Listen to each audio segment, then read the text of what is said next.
Muito bem, pessoal. Hoje nós vamos para a aula 3 e 4. Na aula 3, falar sobre semeadura de amor. O diálogo fraterno, como todo trabalho do bem, é uma semeadura de amor. É fundamental sempre lembrar da parábola do semeador de Jesus para que estejamos realizando o atendimento como um semeador das sementes de amor. O ato de semear é um ato que requer primeiro a nossa vontade, certo? Eu preciso querer fazer a ação. Segundo ponto, o que é que eu vou semear? Você vai escolher a semente que você vai semear. Na agricultura, para você obter uma colheita de acordo com a sua necessidade, você escolhe o que você vai plantar. Ninguém vai plantar tomate para esperar colher laranjas. Né? E é importante a gente entender isso, que ao escolhermos o que nós vamos semear, nós podemos escolher as coisas boas. Mas para eu semear coisas boas, eu preciso estar em posse dela. Já tenho um conhecimento bom, já tenho um sentimento elevado, já consigo doar algo de positivo? Se ainda não, eu preciso desenvolver isso. Se sim, eu já posso começar a semeadura. Então vamos estudar a parábola do semeador. Está em Mateus capítulo 13, nos versículos 3 a 9. Eis que o semeador saiu a semear. É a ação. Ele dá o primeiro passo, que é ir para a semeadura, né? E quando semeava, uma parte da semente caiu ao pé do caminho, e vieram as aves e comeram-na, e outra parte caiu em pedregais, onde não havia terra bastante, e logo nasceu, porque não tinha terra funda. Mas vindo o sol, queimou-se e secou-se, porque não tinha raiz. Não, na nossa realidade, na nossa vida, quando nós vamos plantar, a gente é tão descuidado assim. Nossa, eu estou com a semente aqui, derrubei a semente num monte de lugar aqui, caiu na onde não vai, né, nascer, perdi algumas sementes. Não, a gente se preocupa com o local, com o tipo da semente, até com o preparo da terra. O que mostra para nós que esse semeador é diferente de um semeador da matéria. É alguém que não está se importando muito com aonde cai a semente. A semelhança de Deus. Por quê? Deus ama a todos os seus filhos? Não senti firmeza, gente. Vamos de novo. Deus ama a todos os seus filhos? Sim. Agora eu gostei de ouvir. E olha que interessante. Se Deus ama a todos os seus filhos, e alguns correspondem e outros não, certo? Por que ele continua doando amor para quem não corresponde, para quem não quer ser amado, para quem vive pensando na atitude do mal? Porque ele está semeando e ele acredita que no momento propício, aquela semente de amor vai germinar. É o que Jesus nos ensina nesta parábola. Não importa onde você coloca a semente, no momento certo ela vai germinar. E o momento não é você quem define. Exemplo disso são os passarinhos, né? Que eles jogam semente para lá, sem ir lá plantar e ele cresce. Os passarinhos fazem numa atitude que a gente conhece mais como instintiva, né? Porque ele não pensa. Vou comer o fruto bem aqui, porque se cair a semente aqui vai nascer. Não, ele não raciocina isso. Por instinto, ele simplesmente se alimenta, cai ali a sementinha. Às vezes até ele ingere a semente nas fezes dele, vai para a terra. Mas é interessante isso que ele não está preocupado com onde vai cair. E de uma forma mecânica, de uma forma natural, a natureza se renova com novas plantas, novas árvores. Né? E outra caiu entre espinhos, e os espinhos cresceram e sufocaram-na. Nós vamos fazer uma avaliação de cada um desses pontos. Por enquanto a gente está só lendo essa parábola, né? E outra em boa terra e deu fruto, 1 a 100, outro a 60 e outro a 30. Quem tem ouvidos para ouvir, que ouça. Pensemos, por que Jesus fala isso? Quem tem ouvidos para ouvir, que ouça. Quem está disposto, quer mais. Quem tem maturidade para entender, quer mais. Quem tem a boa vontade de ir semear e buscar a semente, quer mais. Quem tem boa vontade, mente aberta. Quem tem boa vontade e mente aberta. Quando Jesus fala para nós, quem tem ouvidos para ouvir, ouça, ele está falando assim, quem já tem a capacidade de compreender, quem já tem maturidade, quem tem boa vontade, quem quer, aproveita o banquete. Aproveita. Mas e quem não tem? Vai ficar com a história memorizada, certo? Vocês já passaram por uma situação em que na vida de vocês nós aprendemos alguma coisa, né? E ao aprendermos uma lição, nós não entendemos muito bem aquilo.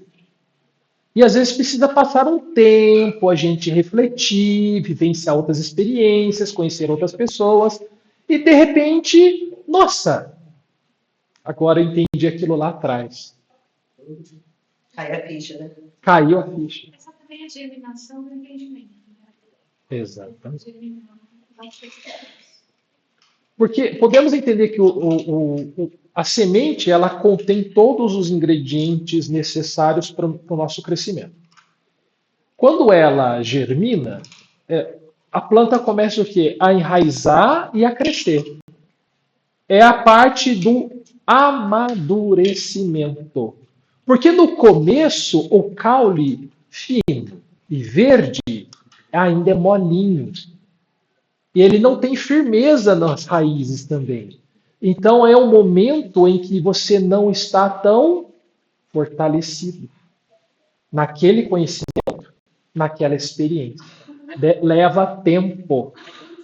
A gente costuma brincar, né? Eu já levei tanta porrada na vida que agora eu não caio mais, porque você se fortaleceu. Né? Muito bem. Então, por que Jesus usou essa imagem de um semeador tão descuidado? Nós vimos isso lá no começo, né? Porque não é um semeador comum. Não é alguém que está plantando realmente plantas. É alguém que está trabalhando a semeadura de sentimentos nobres e elevados. É fácil a gente desenvolver isso? Nem em nós e nem nos outros, não é verdade? Demora?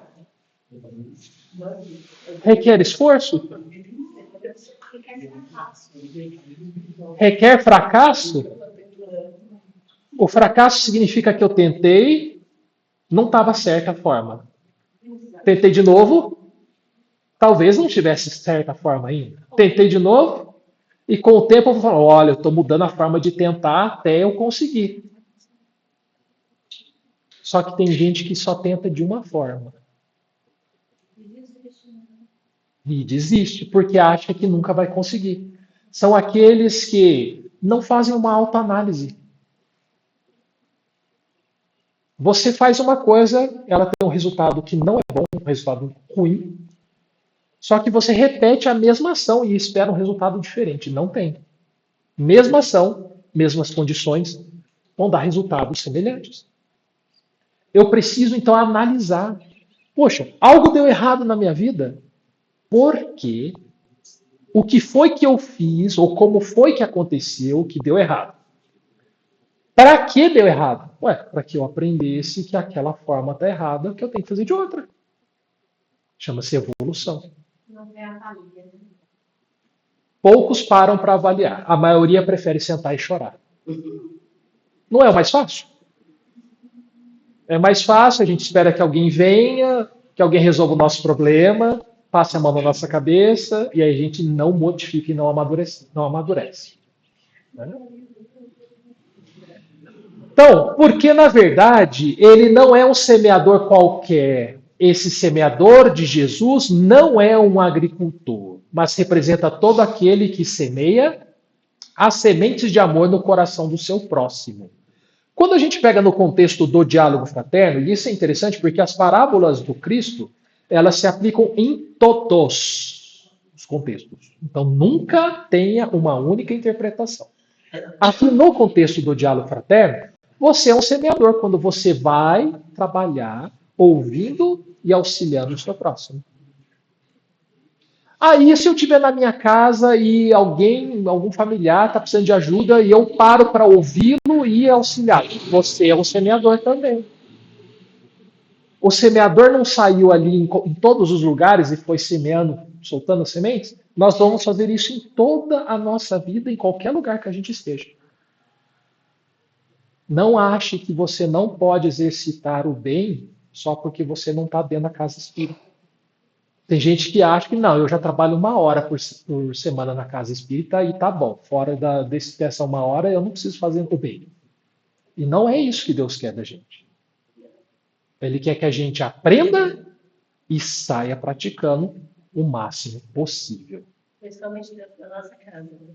Principalmente na nossa casa, que é o nosso laboratório maior. É onde a gente aprende as mais valiosas lições. Né? E onde é mais difícil também. Justamente por ser mais difícil que as lições mais valiosas surgem. Jesus chama a atenção não para o semeador em si, mas para o tipo de terreno em que a semente cai. Por que ele está falando do tipo de terreno? Porque o terreno influencia no nascimento da planta. Sim. O tipo de terreno pode permitir ou não permitir que venha germinar mais rápido. E isso é importante. Vocês vão encontrar terrenos muito diferentes no diálogo fraterno. A maioria é difícil. Esse terreno é o coração da criatura humana. A sua semente vai ser depositada no coração da pessoa a ser atendida. Se aquele coração não estiver preparado como um terreno que não tem condições de receber o plantio, fatalmente não vai germinar. Então, é preciso entender que o semeador vai trabalhar com o que ele tem em mãos, que é o coração daquela pessoa naquele momento. Mas o terreno, que é aquele coração, a própria pessoa vai ter que trabalhar. Vai ter que revolver a terra, vai ter que adubar, vai ter que afofar a terra, regar. Porque o esforço é individual. Você pode semear, mas o esforço é individual. Não sei se você já tiver a experiência de falar para uma pessoa assim, olha, estou vendo que você está com tal dificuldade. Talvez, por que você não tenta fazer assim? E a pessoa vai e não faz. E depois ela vem chorar e reclamar, não dá certo, não consigo. E aí você fica olhando, mas você tentou fazer o que eu sugeri? Não. E começam, mas é porque isso, mas é porque Porque a gente costuma exteriorizar o problema, né? A gente coloca a causa do problema no outro. Às vezes numa outra pessoa, às vezes numa outra situação. Mas tem uma outra coisa. O efeito do furacão coloca essa posição no mundo. Então, às vezes, quando você está perdido naquele voto, você tem que esperar toda a tormenta passar para depois você conseguir entrar lá. Esse efeito de nível. Então, o que você falou é interessante, porque realmente a pessoa ela chega numa tormenta e ela só enxerga o olho do furacão e tudo ao redor parece ser bagunça, parece ser perturbação. Qual é a função do diálogo fraterno? Acalmar a tempestade. Para que a pessoa tenha pelo menos uma visão melhor da situação. Mas ainda cabe a ela falar assim: eu vou sair do meio da tempestade. Ou eu vou permanecer. É ela quem escolhe. Porque às vezes aparecer com soluções não é exatamente o que a pessoa precisa, porque ela está no olho do ela só quer expressar a infelicidade dela, ela só quer reclamar, ela só quer ter aquele espaço para poder desabafar. E aí, quando ela estiver mais fortalecida, ou seja, precisa limpar o terreno. E aí, depois que o terreno é limpo, aí você consegue colocar alguma semente para poder arar, para poder fazer o resto com a terra, que aí é a ação da pessoa. Perfeito. Então, às vezes, nós falávamos disso no começo, antes de vocês chegarem, a pessoa só quer ser ouvida. Eu já realizei atendimentos fraternos em que a pessoa chegou totalmente desequilibrada. Eu ofereci ajuda, né? Deixei que ela desabafasse. E ela foi falando. Quando ela terminou, obrigado por me ouvir, tchau. É lindo, é maravilhoso. Eu falei assim, nossa, eu não fiz nada e ela.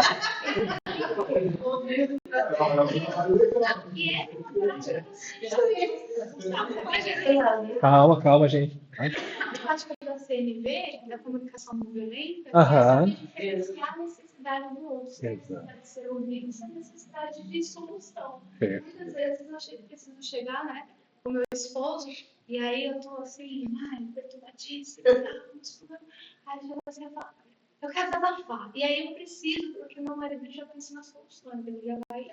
E quando eu tô com as minhas amigas, eu também já tô pensando nas soluções. Aí a gente faz um esquema de combinar, que é, você quer o quê? Você quer solução? Antes da conversa, você quer solução? Quer desabafar. Então tá bom. Então... Já é combinado antes. Então, essa questão é interessante porque, assim, o dialogador, aos poucos, ele vai desenvolvendo a sensibilidade de perceber o que o seu próximo mais precisa naquele momento. E às vezes é ser ouvido, às vezes é um conselho, às vezes ele está pedindo um puxão de orelha, só que tem que ser carinhoso. Seja enérgico, mas com brandura. Não é com grosseria, né? É você chamar a atenção da pessoa de forma, olha, você sabe que está errada, porque você acabou de afirmar que sabe que está errado. Por que você está insistindo no eu? Você está causando o problema para você mesmo. Só você pode mudar isso. E às vezes, ao ouvir isso, a pessoa, ela... Poxa, eu precisava ouvir isso. Você puxa a responsabilidade. Sim. Por quê? Porque a responsabilidade de resolver a situação não é do dialogador, gente. Isso é uma outra coisa. Às vezes a pessoa já ficou dentro de casa, de pai, de mãe, de irmão, de filho, e não resolve, porque ele tem que ouvir de alguém que está fora do... Quando você ouve o conselho dado por alguém com quem você convive, por que você não atende o conselho? Minha mãe faz isso comigo. Por quê? Existe um ditado chamado santo de casa não faz milagre. O que isso quer dizer?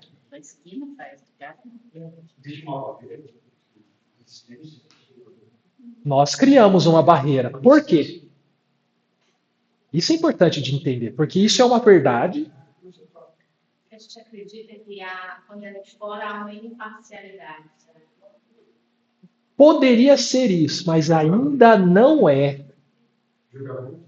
Julgamento começa a chegar mais próximo, mas ainda não é bem isso. Variedade, expor assim, o outro use daquelas compatibilidades, se você concordar.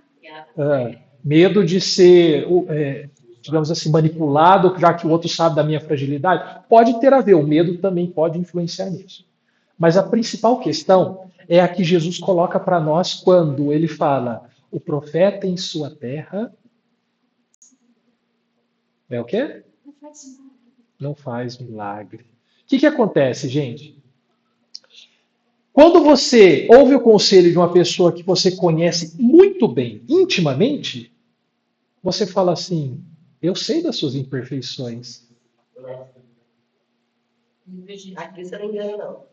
Quem é você para falar isso se você faz isso, Exato. em casa faz isso, né? Porque, só que preste atenção, o conselho que a pessoa está dando é bom. Se eu ouvisse, resolveria o meu problema. Só que eu não dou crédito porque eu conheço as imperfeições do outro. Por que Jesus não foi ouvido quando estava em Cafarnaum? Porque as pessoas se perguntavam: não é este o filho de José, o carpinteiro?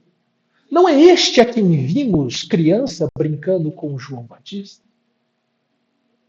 Eles conheciam Jesus desde a sua infância, e eles olhavam para ele e falavam: não pode ser o Messias, eu conheço ele desde criança.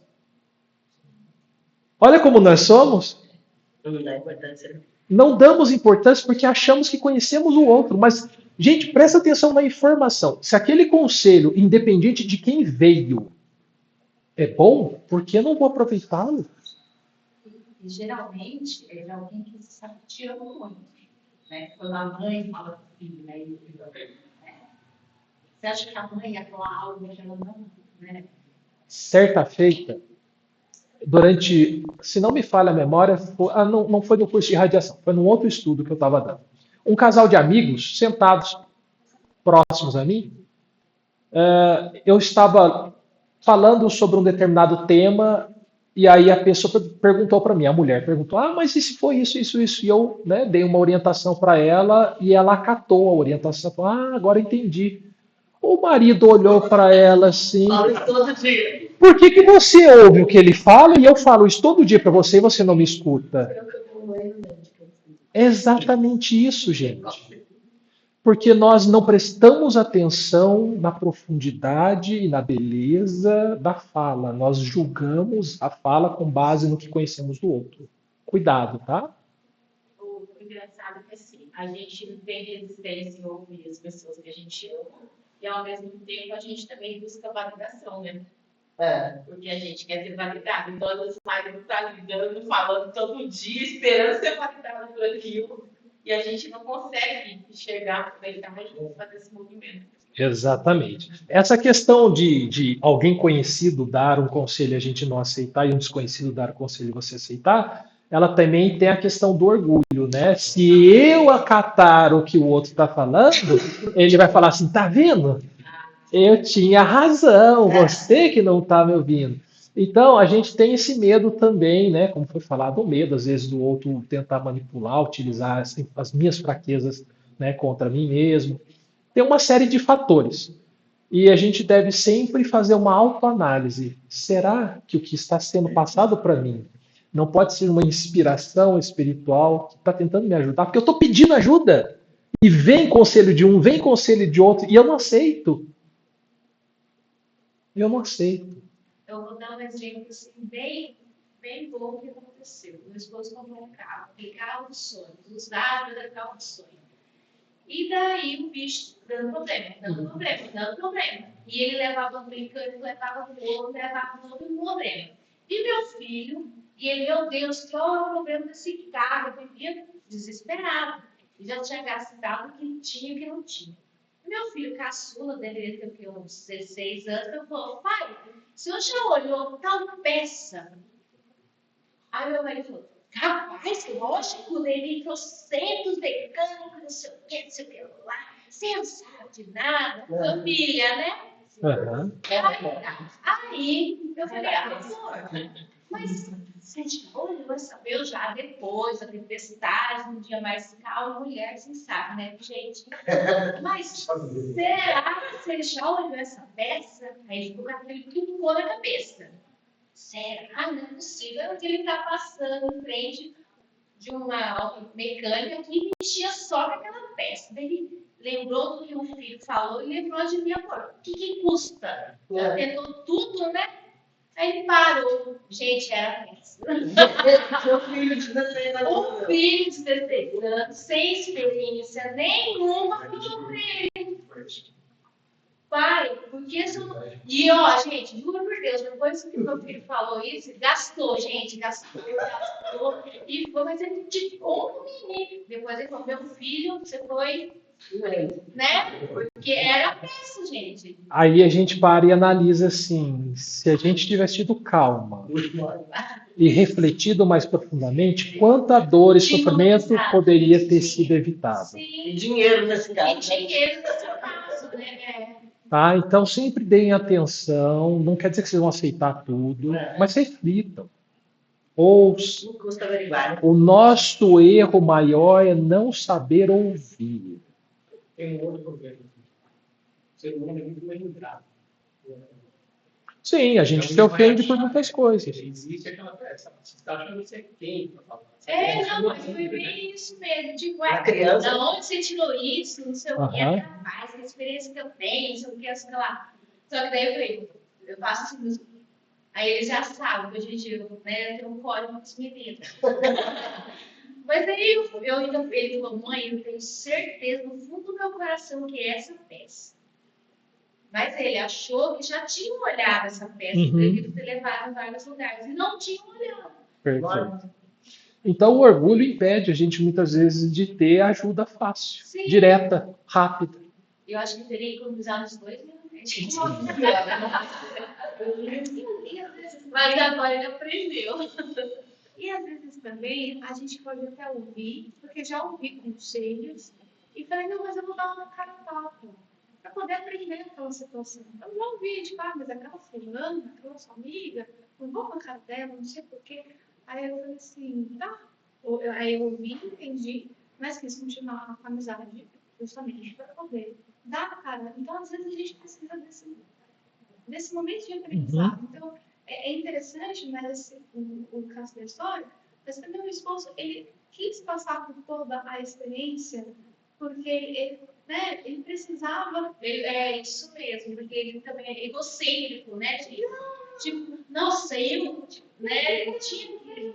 Não vejo a questão do egocêntrico, ele vejo na necessidade de passar por um processo de eliminação dos fatores. Eliminei, fui no profissional, então ele tinha um método, ele tinha um jeito dele de lidar com aquele problema, foi lá e solucionou. Claro que poderia ter sido. Podia ter pego o caminho mais rua, mas ele quis. E quando a gente olha para o nosso próprio caminho, mas eu quero seguir esse caminho. Mas tem uma falha ali, uma pessoa, mas não tem uma falha, vai chegar mais rápido, mas tá tudo Realmente. Pelo normal profissional, muito usado, atende os projetos.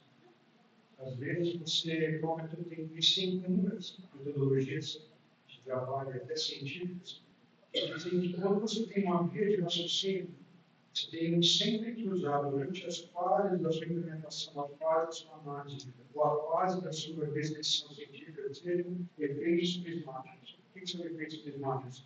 É olhar sempre com um outro prisma, com uma outra janela, daquela situação para esses pontos de reavaliação durante o processo de conclusão. Isso que ele fez, só dizer que tem escolhido uma linha e tem feito todo aquilo. Se ele tivesse parado uma coisa, tipo um monte de novo aqui, não parar e olhar o outro lado da moeda. Por que não reavaliar? Isso é muito válido. E nós queremos acreditar que ele fez tudo isso. Porque, presta atenção, ele pode ter falado que já foi em trocentos mecânicos, que já tinha feito tantas, e não fez, mas por orgulho falou, não, eu já fiz, entendeu? Muitas vezes a gente age dessa forma de mentir para falar que já fez. Não, é o que eu estou falando. A gente acredita que a pessoa agiu dessa forma que ela realmente está falando que fez. E até ele pode ter achado que verificou a peça e ela não foi verificada. Porque talvez se tivesse sido verificado já tinha até achado o problema. Né? Mas vamos seguir aqui. Ó. Os diferentes tipos de terreno simbolizam os diferentes perfis psicológicos de pessoas na sociedade. Você vai pegar então a ideia de terreno e vai entender que são as características emocionais das pessoas. É a mente da pessoa, é o jeito como ela se comporta. Temos 6 perfis na parábola. Então, o primeiro, a beira do caminho. O segundo, o pedregal. Depois, o espinheiro. E 3 perfis que são da boa terra, que produzem 30, 60 e 100% de resultado positivo. Em nossa sociedade, temos pessoas que se comportam como se estivesse à beira do caminho. O que vocês entendem por beira do caminho? Pensa na época de Jesus, para ir de uma cidade na outra, como é que ia? E geralmente a pé. Geralmente a pé. O que você encontrava na beira do caminho? Pobres e estropiados, os chamados mendigos. Os excluídos. E olha só, essas pessoas permanecem na periferia da vida e vivem de maneira superficial, sem comprometimento com a própria vida. Representa, então, lógico, psicologicamente falando, pessoas que estão vivendo por viver. Não se aprofundam no aprendizado, não querem entender qual o propósito da vida. Às vezes eu acho que eu tô assim. Às vezes eu também acho que eu tô assim. Que hora que pode ser? Às vezes eu acho que é só minha percepção, às vezes eu acho que Todo mundo acha que passa. Todos nós já passamos por cada um dos perfis psicológicos. Mas uma dica, ninguém chegou no último ali, tá? Não sei como Então, o que é importante a gente entender? Nós estamos transitando de perfil em perfil e fazendo o que a nossa amiga falou, vivendo experiências, aprendendo e crescendo, nos moldando como o ferreiro molda a espada na forja. Bota no fogo, dá martelada. Bota no fogo, dá martelada. Estão muito distantes da verdade libertadora e vivem como autômatos, distantes do real sentido da vida. Sabe aquelas pessoas que vocês veem que vivem só para, sei lá, só para ter o seu conforto, só para ter a vida material que almejam, mas elas não sentem que aquilo ali realmente tem um sentido para elas? Elas estão numa superficialidade. Eles estão à margem do caminho. Porque a vida é centrada, a vida não é na beirada, gente. Em tudo deve haver equilíbrio. Né? A beira do caminho é uma metáfora sobre as pessoas que ainda estão na superficialidade. Então, elas estão aí à beira do caminho. São aquelas pessoas que não são nem boas nem más. Estão muito superficiais ainda. A semente cai, mas não tem como germinar naquele momento. Segundo o livro dos Espíritos, nós somos inclinados, nós somos orientados pela espiritualidade a sermos pessoas boas, certo? Mas existem as pessoas que são realmente más, que agem com maldade, isso a gente não pode negar, existem pessoas que estão agindo na maldade hoje. E essas pessoas, elas uma hora se cansam de praticar o mal e decidem modificar-se.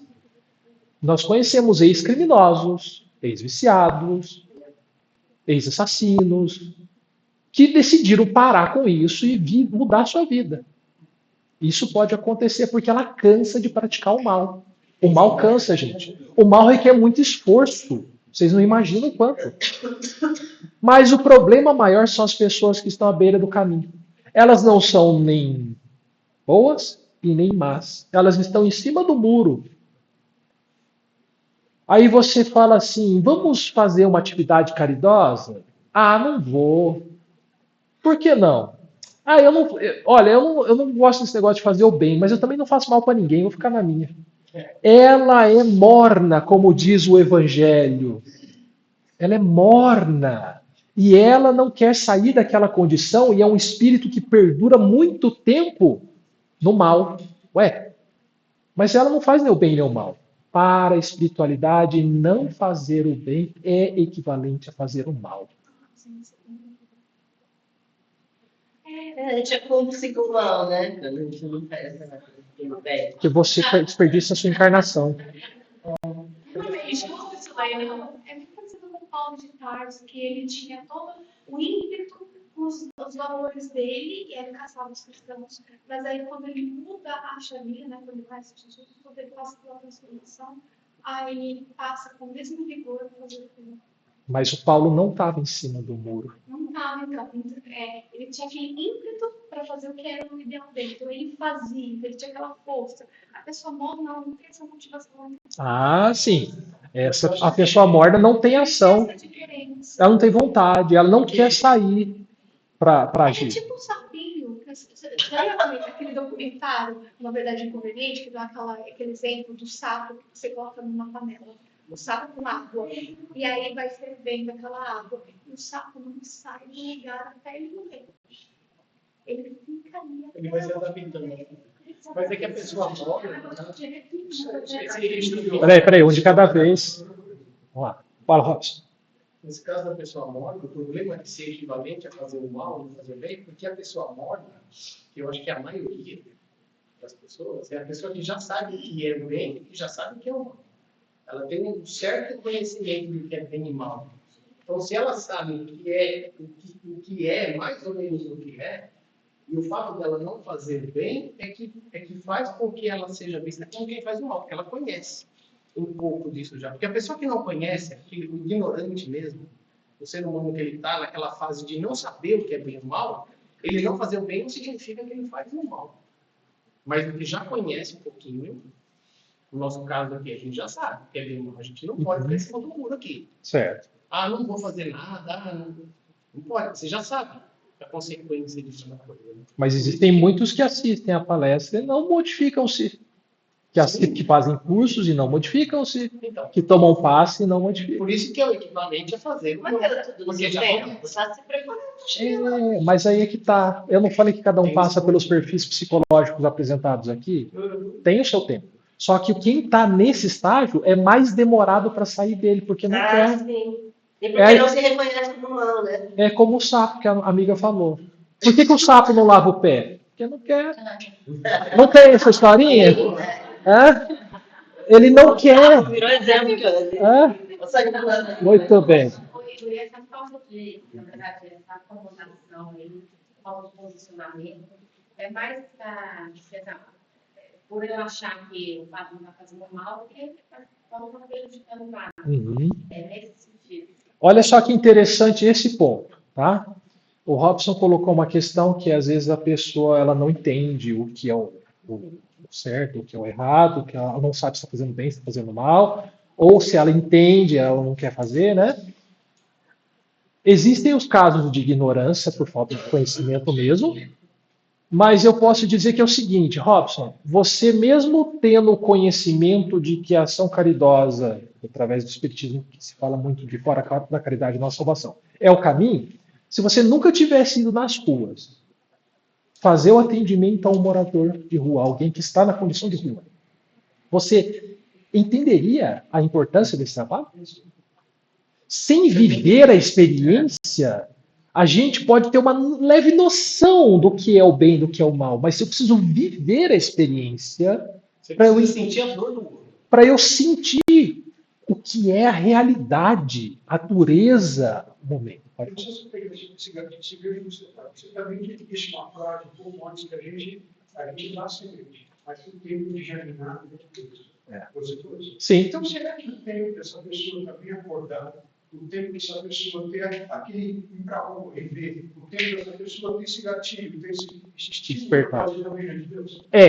Só que o tempo que Deus dá é igual para todo mundo. E uns o fazem no despertar mais cedo, outros o fazem no despertar mais longínquo. Mas Deus ele coloca, ó, você tem um tempo. Você tem um tempo. Se você, dentro de um tempo considerado, digamos assim, adequado para a evolução, você não reage, existem outros processos, outros mecanismos que a espiritualidade pode tentar provocar o despertar. E é justamente os altos e baixos da vida. É justamente as provações que fazem você acordar. Então, o comodismo, ele, até um certo ponto, ele é aceito, mas chega uma hora que você precisa reagir. Por quê? É da lei a evolução e ninguém foge da lei divina. Aquela história, vai pro bem, vai pro Ô, ruim. Igor, pensando nisso que você falou agora, será que se eu também ficar ajudando? Porque assim, eu tenho um olhar para ajuda bem delicado. Certo. Eu acho que muitas vezes você acha que você está ajudando, olhando, você está ajudando. Mas dentro da saúde, principalmente dentro da saúde mental que você fez aí, isso ajuda, por exemplo, o pessoal de rua. Certo. Não seria uma forma de deixar eles mais cômodos também nessa situação? Porque assim, se eu estou recebendo cobertor, roupa, apoio, gente, parece ajuda, não parece uma ajuda? Uhum. É uma ajuda. É uma ajuda. É uma ajuda. Mas, assim, será que eu não estou atrapalhando o tempo dele sair dessa... Você está semeando. Você está semeando. E você tá fazendo a sua parte. Ó, Falo bem, falo mais. preste atenção. Ao ajudar, você semeia. O tempo de germinar é dele.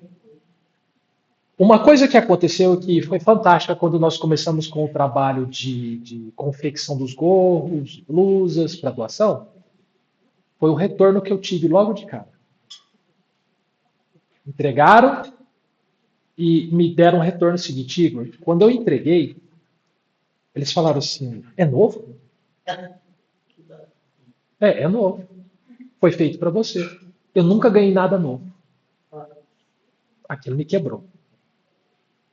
Então eu posso dizer para vocês que aquilo impactou aquela pessoa naquele momento. Existe uma outra coisa. E ela pode vir a despertar até mais cedo do esperado. Porque, na verdade, esse trabalho de ajuda não é material. Ele não pode focar no material.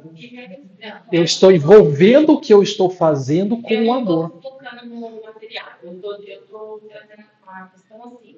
Às vezes, a gente no quentinho, a gente não muda. Isso isso você, qualquer um de nós. Se estiver muito confortável, muito, Uhum, né? certo. Sob controle e tal, a gente não muda.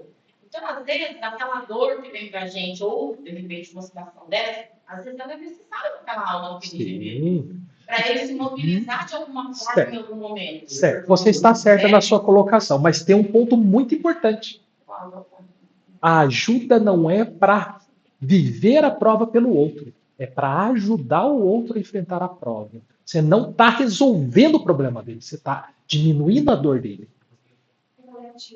É ele que precisa reagir. É ele que precisa reagir. Mas se eu diminuo a dor, talvez eu não aumente o tempo de reação dele. Então vamos lá. Você caiu de bicicleta, ralou o joelho.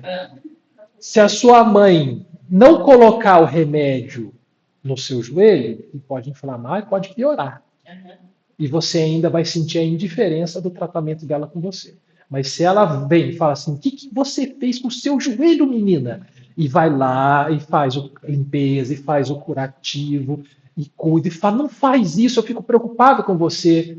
Você reflete e fala, a minha ação que causou esse problema gerou preocupação numa pessoa que me ama.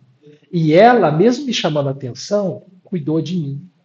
E eu posso, a partir daquele momento, modificar a minha postura e não fazer talvez a mesma coisa de novo. Mas tem uma outra situação também. Gente, um de cada vez, tá? Deixa eu pegar o exemplo, por exemplo, gente, 2 semanas atrás, eu vi um senhor, 75 anos, caiu pegando sendo pobre da Fossa de Martins. Ele, com uma freada, ele caiu, bateu a perna nessa altura, dentro do campo de ônibus. Abaixo da piscina, tão grande, que nunca passou lá, o cachorro estava ali. Numa das quintas-feiras que eu trabalho aqui em série comigo, ele apareceu com tudo a perna, já com de pé, a perna, ele caindo, tirando toda a tripulação. A gente olhar, chegar aqui e falar, se você não cuidar, você vai perder sua perna, vá e faça. Escutar o que servir, colocar o bandeja e se arrepender que ele foi, teve que limpar, raspar o músculo, perdeu parte do músculo, tudo alofou, tiveram que cortar, perder, ele salvou o pé dele. Poderia ter sido pior se ele não reagisse com a orientação de alguém. Mas tem uma outra situação. Muitos deles, eles estão lá para nos auxiliar e não a gente a eles. Porque você trabalha com eles, eu já tive a oportunidade de você chegar nessas pessoas e eles serem o seu remédio e não você o deles. Exatamente. O que foi que eu senti quando eu recebi o retorno? Um remédio Eles tiram a gente, um remédio tiram a gente do chão. Às vezes. tira. Mas eu acho que eu entendo o que ela quer dizer sobre dar o peixe e ensinar a pescar. Claro. Eu Sim, consigo sim. entender esse comodismo É. de estar. Você deve sempre ajudar orientando a pessoa a sair daquela situação. Nunca falar para ela, pode ficar tranquilo, que todo dia eu vou trazer comida para você, todo dia eu vou te abrigar, todo dia eu vou fazer isso. Não vai faltar nada para você, porque daí ela não reage. Não é isso. Eu acho assim, ó, eu vou ser bem sincero com você. Eu não sou uma boa pessoa. E quem é que é? Então, eu provavelmente estou em cima desse muro aí que você falou. Uhum. Né? Nós estamos. E daí, eu entendo que esse muro é um ponto de resistência. Sim. Por quê? Porque se eu somar o mal, ele está a favor da luz. Ele está a serviço da luz. O bem também. Então, os dois, tipo assim, você pode fazer mal, mas aquilo também está funcionando o bem, de alguma forma. E o bem, ok. Mas o muro é o bem. Porque o muro, eu entendo que é o ponto de resistência de muitas pessoas. No caso, às vezes, eu me vejo muito aí. Porque, por exemplo, eu não consigo ter esse olhar bondoso, sabe? Assim, eu olho, por exemplo, morador de rua, eu olho para ele assim, olha, com muita dificuldade. Porque aquele cara ali é muito forte para ele estar fazendo aquilo ali, ele está vivendo aquilo ali. Mas eu também entendo que aquilo, de certa forma, é uma escolha dele, um processo dele, entendeu? É uma escolha dele lá atrás. Então, e daí eu fico, reflete no agora. daí eu fico nesse ponto que eu trouxe para você. Será que a gente está ajudando ou atrapalhando, na verdade, o processo evolutivo quanto alto desse indivíduo, né? Se você faz com amor, você está ajudando. Pode falar. Peraí, só... A resposta depende muito do que a gente vai achar que não está tendo resposta nenhuma, mas o processo dele de crescimento está. Porque no frente do meu trabalho sempre tem uns moradores de rua ali, sempre fico ali, eu tenho alguém que vem, dá uma marmita. Aí tem um senhor, que até está subindo, não sei onde ele está. Eu estava passando, aí o motoboy chegou e pegou uma marmita para ele. O motoboy pegou a marmita, pôs do lado e começou a fazer uma oração, falando, agradecendo aquela pessoa que mandou para ele a marmita, Deus, o Senhor, né? Então, já não contribui para a evolução espiritual dele. Dele e de quem do lado. Quem deu para receber, sem saber. E ele está, né? E ele. Gente. Só uma pontinha de marmita que eu tinha sentido com esse cara. Tem uma tese psicológica muito boa que fala dessa palavra do dar o peixe e ensinar a pescar.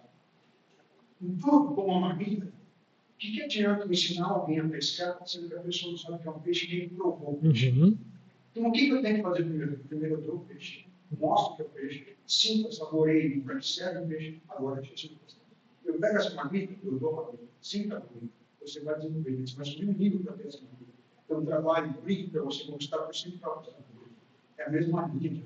Sim. Então, você tem que saber o que você está pescando para você poder colher e jogar esse pequenas bases. Mas essa gratidão dele também é muito. Sim. E além da marmita, ele sente o amor, né? Mas eu acho que a mulher dela tem muito a ver com o capítulo 5 do Evangelho segundo o Espiritismo. Tem uma pergunta. Deve-se por termos provas do próximo? Deve alguém por termos provas do seu próximo quando possa, ou deve, para respeitar os desígnios de Deus, deixar que sigam seu curso? Aí tem, depois, né, bastante. Mas uma das respostas é: ajudai-vos, pois, sempre, mutuamente, nas vossas respectivas provações e nunca vos considerais instrumentos de tortura. Contra essa ideia deve revoltar-se todo homem de coração, principalmente todo espírito. Portanto, este, melhor do que qualquer outro, deve compreender a extensão infinita da bondade de Deus. Deve o espírita estar compenetrado de que sua vida toda tem de ser um ato de amor e de devotamento, que faça o que ele fizer para seu povo. Devotamento. Pode, portanto, sem receio, entregar todos os esforços por atenuar o amargor da expiação, certo, porém, de que só a Deus cabe detê-la ou prolongá-la, conforme estiver conveniente. Certo. Então, a nossa função como espírito é sempre ajudar, sempre tentar amenizar, porque a gente não vai interferir na prova toda. Sim. Mas aí é que nem fala, dá uma oração para quem está precisando, ajudar com coisa ali. Então, a nossa função aqui é sempre do amor, a gente precisa falar. Lembremos sempre, sim, que Jesus ele veio para todos. A fala dele era para todos.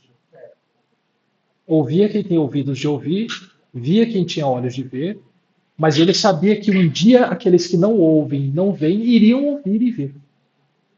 Somos nós hoje. Somos nós hoje que não ouvimos e vimos naquela época. Hoje nós estamos ouvindo e vendo. Então hoje é o momento da gente despertar. O agora é o momento da gente começar a se inclinar para o bem. Sabemos que o mundo de regeneração bate as portas. E só fica nele quem tem uma inclinação para a prática do bem. Quem está em cima do muro, não fica. Não fica. Quem pratica o mal, não fica. Onde nós queremos estar? Nós temos que fazer a nossa escolha. Não significa que a gente não vai conseguir. A gente está se esforçando. Se a gente já está estudando, se a gente já está refletindo, se a gente já está questionando, poxa, a gente está começando a se despertar. Ele já tem a consciência, né? Se a gente puder sair só do questionamento e adentrar já a uma prática, a gente começa a melhorar. Mas não precisa ser nessa área. Eu dei um exemplo da questão do pessoal que está em situação de rua, mas pode ser qualquer tipo de ajuda. Se você gosta de animais, você pode auxiliar os animais. Se você gosta dos bebezinhos, você pode auxiliar os bebezinhos. Se você gosta dos velhinhos, você pode auxiliar os velhinhos. Se você gosta da natureza, você pode auxiliar a natureza. O importante é, pega a semente que Jesus semeou no teu coração e deixa germinar. Diga. Independente de que religião. Independente da religião. O bem não tem religião, gente. Porque eu vejo, né, pessoas, eu vou falar pelos meus filhos, eles não creem em religião. Mas eles ajudam, eles gostam de ajudar. Legal. Eles gostam de fazer bem. Minha filha é Uhum. outro. Sim. Então, caminho, faça o bem. Vamos lá. Então, os pedregais com pouca terra, aonde a semente cresce rapidamente e logo morre, queimada pelo sol, simbolizam aqueles que empolgam-se com a possibilidade de evoluírem, mas logo se desmotivam. Sabe quando você começa a buscar o conhecimento libertador, começa a adentrar na prática do bem, mas você não tem firmeza de propósito? Você desiste logo. Ah, não, é muito difícil isso aí. Ser espírita, tem que fazer reforma íntima, ser cristão, tem que amar o inimigo. A gente não tem profundidade ainda na raiz da fé e do amor e a gente desiste. Dá muito trabalho. Os que estão no movimento de Pedregal são aqueles que já têm um indício de despertar para o bem, para o bom, para o belo, mas a terra ainda é pouca. Então, já começam a querer se envolver com as coisas do bem, mas ainda não tem uma firmeza, ainda não estão solidificados. Como é pouca, tem mais pedra do que terra, a semente cresce rápido, mas logo é crestada pelo sol. O sol representa as dificuldades que você enfrenta. As dificuldades. E como a gente tem dificuldade? Certa feita, um rapaz que estava viciado em drogas, mais precisamente em crack. E eu vou falar para vocês, gente, é absurda a forma como aquilo arrasta a pessoa de volta para o vício. Ele tenta sair e não consegue, ele tenta sair e não consegue. Ele me procurou, ele começou a frequentar uma casa espírita. Eu direcionei para o trabalho junto ao pessoal de rua para que ele visse aquela realidade e despertasse. Ele queria, ele falou, eu quero ajudar. Ele foi encaminhado. E nas primeiras vezes que ele foi ajudar, na hora de colocar ele para fazer uma função que era pegar a camiseta e entregar a camiseta para a pessoa que estava em situação de rua, um homem parou na frente dele e falou, por favor, você pode me dar 2? Eu preciso de 2. Ele falou, claro, irmão. Pegou 2 e deu.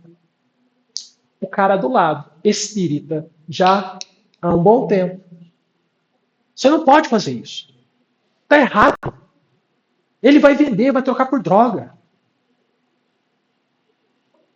Aquele rapaz veio chorando falar comigo. O que recebeu a camiseta? O que deu a camiseta e que estava vindo do problema das drogas. Então eu conversei com ele, o acalmei, expliquei que mesmo dentro das religiões ele vai encontrar pessoas que não compreendem, não entenderam o que o Cristo ensinou, que acham que é automático, é só fazer a caridade, mas não colocam o amor na ação. E que ele não deveria desistir. Só que as drogas foram mais fortes. E ele não conseguiu. Mas a semente ficou. Não sei do paradeiro dele. Não sei se ele chegou a desencarnar. Mas mesmo que o tenha feito, a semente foi plantada. Você vê o cuidado que a gente tem que ter para falar. E essa pessoa que fez essa ação de criticá-lo por dar uma segunda camiseta, não se sustentou no trabalho. Saiu. Não. Porque não estava ali, gente. Com o coração. Era pouca terra. Às vezes o outro quer fazer, vem no automático, mas vai ter que ser do meu jeito. Isso acontece muito na casa espírita também. Ah, você quer trabalhar no passe? Tem que ser do meu jeito. Ah, você quer trabalhar no diálogo? Tem que ser do meu jeito. Ah, você tem que fazer tal coisa. É do meu jeito. Do meu jeito como do chefe, é isso? É como se fosse um chefe. Não deveria ter hierarquia. Não deveria ter. Porque até Jesus falou assim: eu vos chamo de amigos. Vós me chamais de mestre, mas eis que agora eu vos chamo de amigos. Jesus se rebate, fala: eu sou igual a vocês.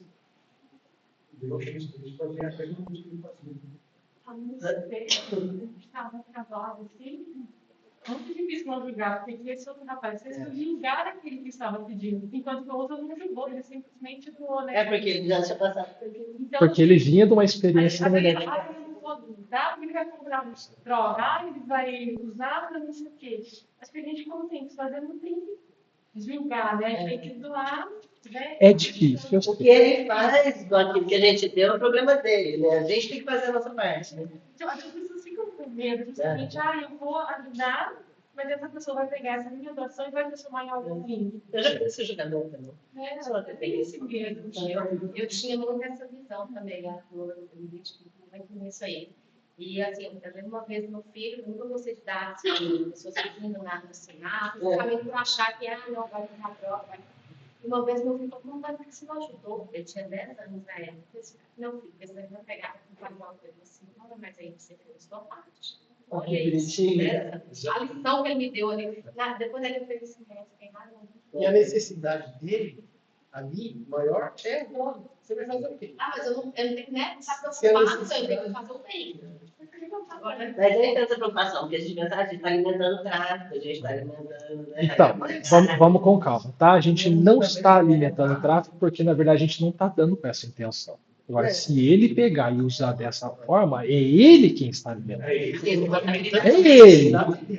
É ele, não sou eu. Eu não estou alimentando nada de ruim. Para Deus, o que vale? A intenção. Acabou. Acabou. Para Deus, o que vale é o que você põe no coração. Matou, tá? Ou você saber se aquela segunda camiseta era para cumprir o frio dele ou era para ir trocar o pé. Olha, às vezes ele conhece uma pessoa que não estava ali, que queria precisar. A gente não sabe. Você está cuidando pouco, eu sei. Mas eu vou ter que mudar um pouco você também. Atingir o objetivo. Você acabou de falar para mim que Jesus fez igualou, que fala. Eu também já pensei assim, entendeu? Mas depois eu entendi que a espiritualidade era muito organizada. Ela é. Ela é muito disciplinada, ela é muito organizada. Por isso que tem horário de trabalhos, tem. E daí, é uma questão de organização. Eu acho que na espiritualidade espiritualidade, hierarquia é fundamental. E daí, Só que a hierarquia espiritual é baseada em quê? O que determina? amor, moral. Moral. Em evolução do ser. Jesus não diminuiu a sua evolução. Ele se colocou no patamar do outro e falou assim: somos todos filhos do mesmo Pai. Porque os apóstolos, eles disputavam entre eles quem seria o maior do reino dos céus. Jesus fala: para com isso. Somos iguais. E quando você fala perante Deus, quando você fala na espiritualidade existe hierarquia, tem a ascendência moral. O inferior na moral obedece o superior, por questão de respeito. Ele não consegue não obedecer. Ele não consegue. É imposto pela luz emanada sobre ele. Ele sente vergonha quando ele olha para alguém que está numa evolução acima e fala assim: eu ainda sou pequeno.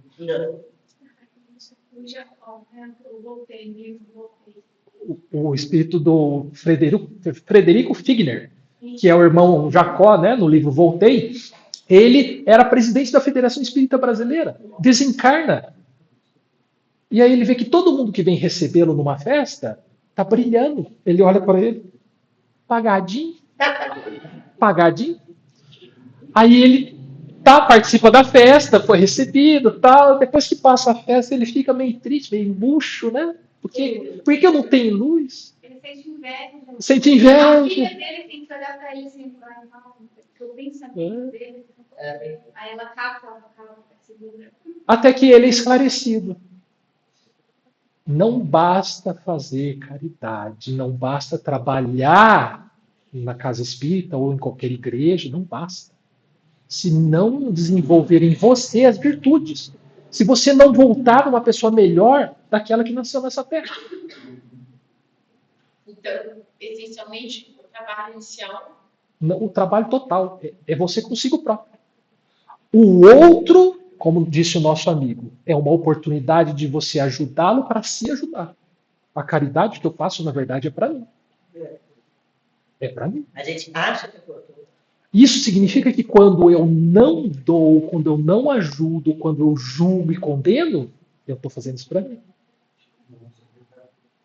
Ou seja, na verdade, é uma ferramenta. É a enxada. Caridade é o trabalho que a gente pode usar para crescer ou não, se a gente não quiser fazer. Aconteceu um fato muito interessante essa semana na rua da minha casa. Eu estava lá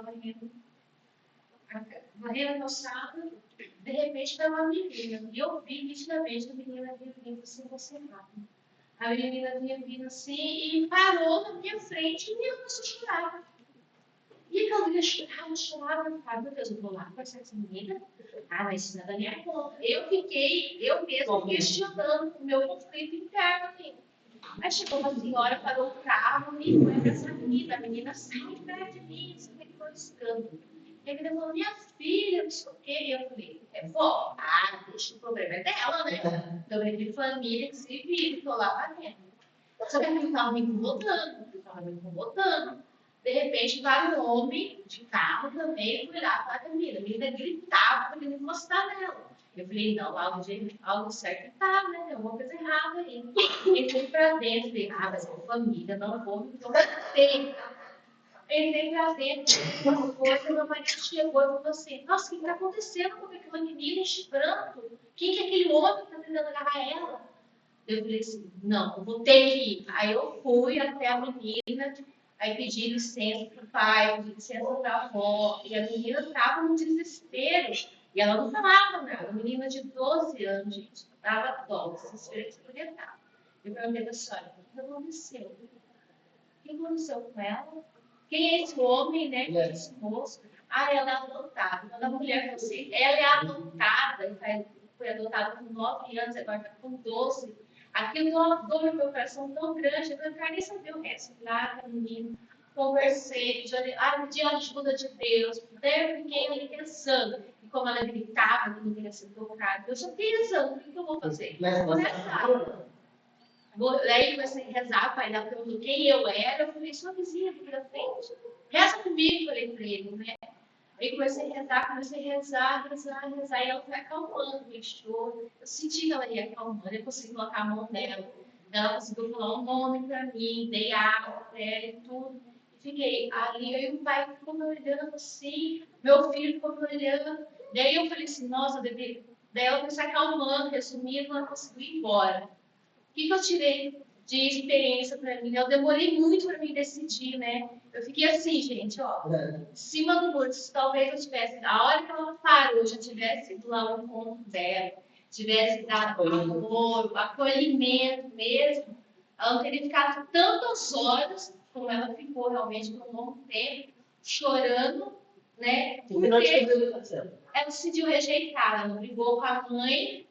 E na discussão, acho que a mãe jogou o ponto dela ser adotada, que não deveria agir daquele jeito, assim, entendeu? Sim. Então, até hoje, o que nesse exemplo dela vai se abrir, que a gente tem que invadir a vida do outro e o outro pedir. Porque, logo, já qualquer pessoa vem até a gente está precisando, está querendo ajuda.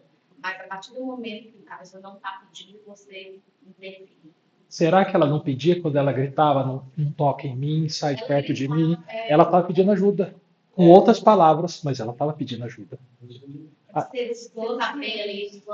Segue a consciência. A consciência gritou para ela. Você tem que fazer alguma coisa. Sim. Segue a consciência. A consciência está sempre certa. Sim, também. A consciência é divina. Aonde estão gravadas as leis divinas? Na consciência. Ouviu a consciência, ouviu a lei divina. Ok?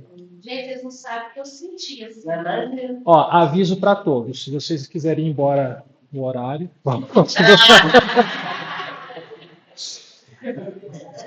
As pessoas semelhantes aos espinheiros são as que, por mais que as sementes amorosas caiam sobre elas, as sufocam sob o peso dos sentimentos egóicos, tais como o orgulho, o egoísmo, a vaidade, a presunção, como se a vida não fosse uma dádiva divina para a sua própria evolução. Então, as pedras, gente, que às vezes caem no caminho, no nosso caminho, são as pessoas pessimistas, as pessoas que nos jogam para baixo, as pessoas que... Você virou cristão. Não estou nem falando de espírito, né? Cristão. Alguém fala assim, agora você está para a igreja, agora vai dar de bonzinho, agora você mudou. As pessoas querem o quê? Que você seja sempre aquela imagem negativa que elas conhecem. Só você pode lutar para sair disso, tá? O seu passado já era, viva o presente. A partir de agora, quem você quer ser? Não importa o passado. Então, a pessoa que está no perfil do espinheiro é aquela que, ao receber a semente de amor, a sufoca com a rebeldia do desamor. São francamente materialistas que produzem o mal para o próximo. O espinho, gente, é aquilo que penetra na carne e dói. É aquilo que você obtém muitas vezes de muita razão e pouco sentimento. Machuca demais, gente. Você não tem noção de como o materialista sofre. Porque ele não tem que se apegar. Tudo é transitório, tudo se desfaz, tudo passa. Ele não tem nada que o sustente na fé. Porque ele não tem fé. Ele não tem o sentimento de pertencimento. Ele se sente pertencente temporariamente a esse mundo, mas ele acha que acabou, a vida acabou. Tudo. Exatamente. O materialista, quando desencarna, gente, vocês não têm noção de como aparece no grupo mediúnico.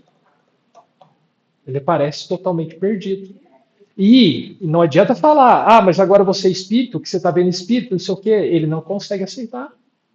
Entende? Não entende. É um processo demoradíssimo de orientação.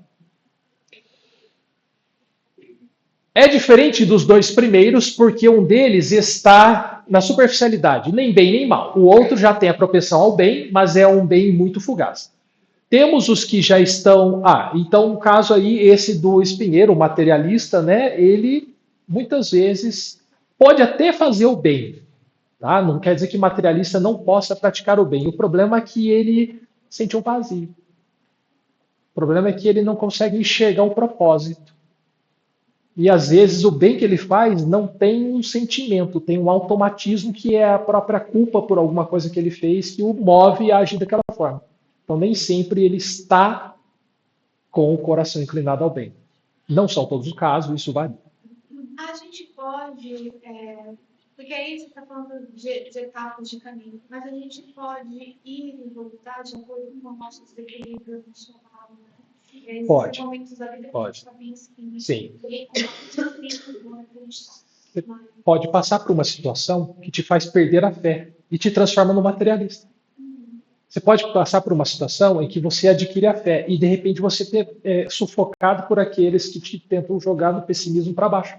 Precisa tomar cuidado para não fazer um julgamento e colocar as pessoas na caixinha, ou a gente pensa nessas caixinhas. Né? Agora imagine que quem vocês estão atendendo no diálogo fraterno é uma pessoa que pode sair dali melhor, ou se você ofender, dependendo do que você falar, dependendo de como você tratar do assunto, pode sair machucada mais ainda. Ou mesmo numa crise existencial, né? Pode. Pode sair de lá assim. A crise até não é ruim, porque a crise é aquele momento de perturbação que você vai tirar questionamentos.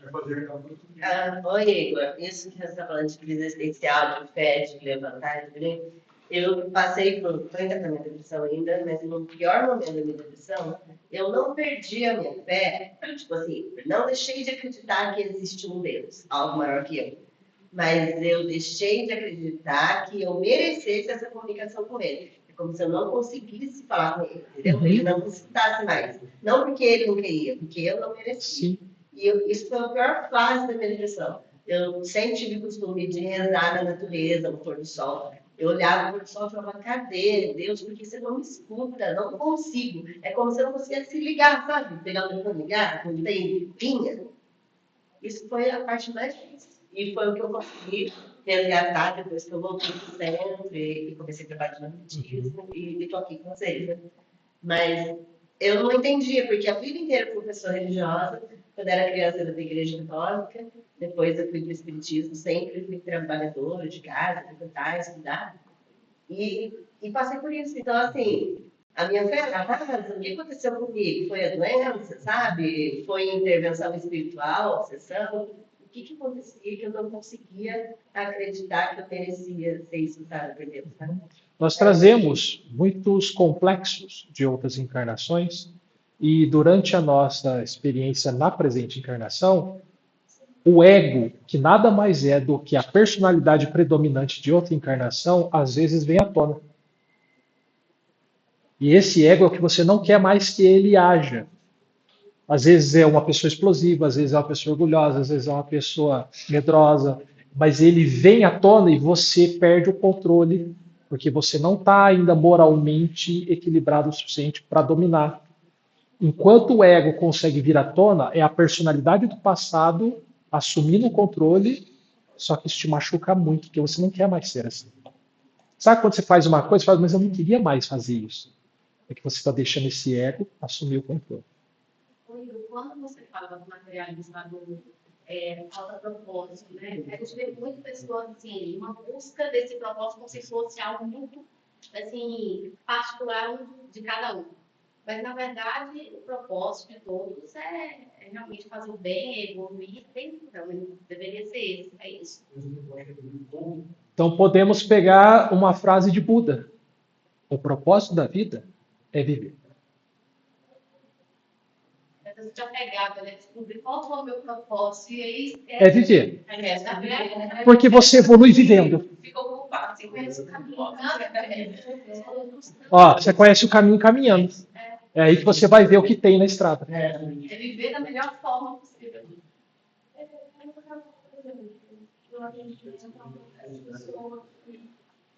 Fazendo extremamente número. Ela nem não teve mais vida espiritual, mas a gente tem que estar presa naquilo. Só que aí você chega e fala para ela sobre princípios, você tenta dar exemplos no plano de Jesus sobre isso. Então, você não consegue entender. Então, o que a gente pode fazer para chegar naquela pessoa, para falar com você, porque ela já vem com um preconceito de Legal. Então, a sua pergunta é sobre a pessoa que está na condição do espinheiro, que é uma pessoa que geralmente não aceita nenhuma crença, nenhuma fé, e ela, quando busca alguma orientação no diálogo fraterno, você fica frente a frente com uma pessoa que vai usar só de razão, que vai tentar argumentar, que vai tentar falar que não acredita, né? Vou contar uma experiência. Trabalhava numa casa onde tinha o atendimento de desobsessão presencial. Então, o assistido passava pelo grupo mediúnico E muitas vezes o obsessor confrontava ele ali. Nossa Senhora. Chegou um senhor e falou assim para mim: é o seguinte, eu perdi minha esposa. Mas eu não acredito em espírito, eu não acredito em espiritismo, eu não acredito em nada. O que você pode fazer? Aí eu falei para ele: olha, nós temos aqui um trabalho mediúnico onde a espiritualidade nos traz sempre alguma orientação, algum auxílio para esses momentos difíceis. Não, mas eu não acredito em espírito, eu não aceito. E se vier espírito, eu não vou aceitar. Mas eu quero passar. Só que você vai ter que provar para mim que isso existe. Aí eu expliquei para ele o seguinte, falei assim: o nosso propósito aqui não é convencer ninguém sobre a vida espiritual. E sobre a questão da comunicação, se a sua esposa vai se comunicar ou não, isso depende de vários fatores, como permissão, necessidade e até mesmo merecimento. Então, o senhor pode passar e, caso lhe seja permitido, vai receber a comunicação. Ele entrou carrancudo e saiu em lágrimas, desesperado, que nem a manteiga. Ela se manifestou. Ela se manifestou? Mas não são todos que vão conseguir se demover. E o nosso propósito não é converter ninguém. E nem provar nada para ninguém. Eu acredito no espiritismo, porque eu já vivi experiências que não tem como falar assim, não existe. Não tem como, tá? Qualquer um pode falar o que quiser para mim.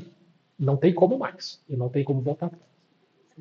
No entanto, se eu passar a minha experiência para os outros, ela não vai converter todo mundo. Porque ela é minha. Cada um vai viver a sua. Então, uma hora vocês vão ver espírito. Uma hora vocês vão ter o contato. Quem não viu ainda. Tá? Temos os que estão já com a boa terra, simbolizando aqueles que já buscam um sentido para a própria vida, que a veem como uma dádiva divina para a sua evolução. Olha que bonito.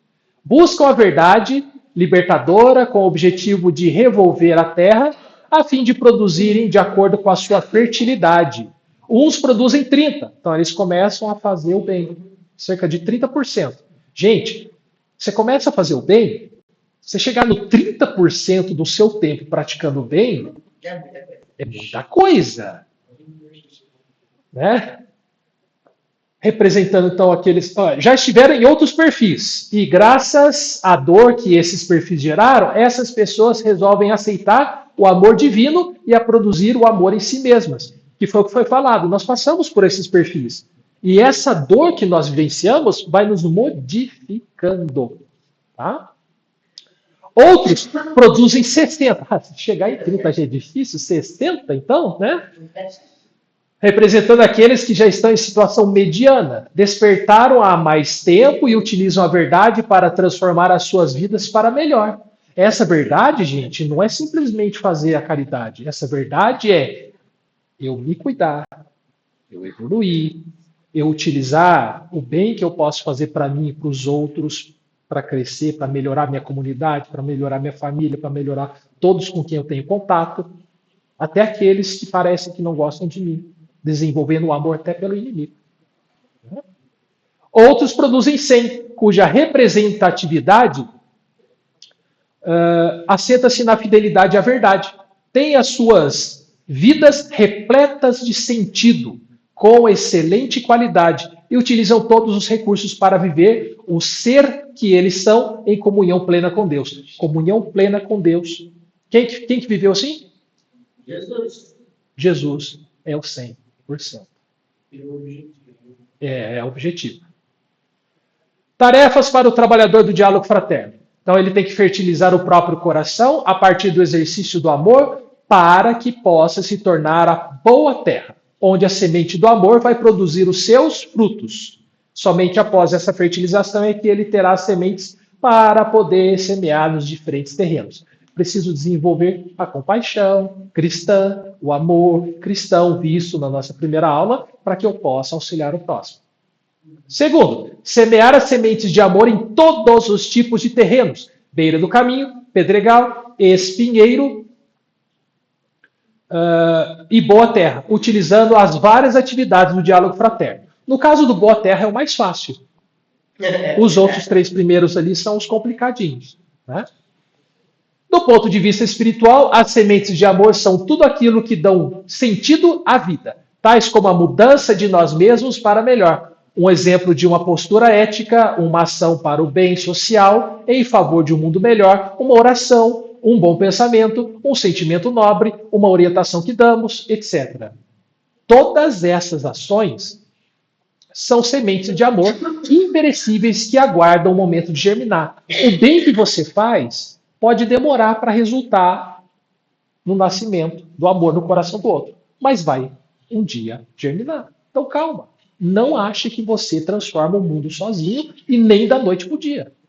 Né? Ah, virei atendente fraterno, agora vou consertar todo mundo. Não vai. Não vai. Não dá, né? E tem gente que coloca esse fardo nas costas, tá? Não façam isso. O trabalhador do bem em qualquer área de atuação, especialmente no diálogo fraterno, estará sendo convidado a ser um semeador e não um colhedor. Porque tem gente que vem na casa espírita só para colher. O trabalhador ele é convidado a ser o semeador. O colher é um resultado do trabalho bem feito. Ele vai vir naturalmente, mas não faça esperando o resultado. Faça para semear. Puxa, ajudei aquela pessoa durante tanto tempo e olha só, ela não vingou. Ela continua, ela voltou para o erro. Ela voltou para o erro diferente. Ela já não é mais a mesma pessoa. E a culpa não é da pessoa. Não é de quem ajudou. Eu não fiz direito, eu não orientei direito. E aí você acaba pegando uma culpa que não é sua. Né? Sim. Nós fazemos escolhas. E nós temos que entender que você escolheu ajudar e o outro pode escolher não ser ajudado. Ele pode escolher. Mas você pode usar um quadro motivador que você fez a sua parte. E isso é reverter para você. Você pode usar um quadro motivador. Por isso, o que vale para Deus é a intenção. De quem dependerá a mudança dos 3 perfis inferiores para os perfis da Boa Terra? Da própria pessoa. Dependerá então da vontade da pessoa. Por isso, o semeador não é um semeador qualquer. Ele não é um colhedor que precisa semear apenas na boa terra. O semeador somente tem o compromisso de semear, não de transformar a beira do caminho, o pedregal e o espinheiro em terra fértil. Então, não se coloque em nenhuma responsabilidade de conseguir resolver o problema dos outros. Não é esse o propósito do diálogo fraterno. Tá? Semeará semente de amor de acordo com as suas possibilidades, sem ter a pretensão de transformar o outro, mas apenas de servir de instrumento para que este possa vir a se transformar por si mesmo. Para agirmos como semeadores de amor, é importante lembrar sempre a parte referente à oração Pai Nosso, em que Jesus fala: seja feita a vossa vontade. É a vontade do Pai acima da nossa. Eu quero que aquela pessoa melhore, mas Deus sabe se ela está em condições ou não de melhorar agora. Né? Então, qual é a vontade de Deus para nós? Nossa evolução. Que melhoremos e sejamos plenamente felizes. Essa vontade de Deus é idêntica para todos os seus filhos, todas as suas criaturas. Ele criou leis que vão nos levar até lá, custe o que custar. Essas leis são inexoráveis. Não temos como fugir desse caminho.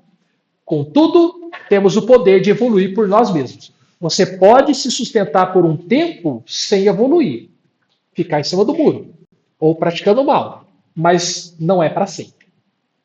Não é para sempre. O outro evolui por ele mesmo, cada um tem o seu momento de despertar e seguir o seu caminho.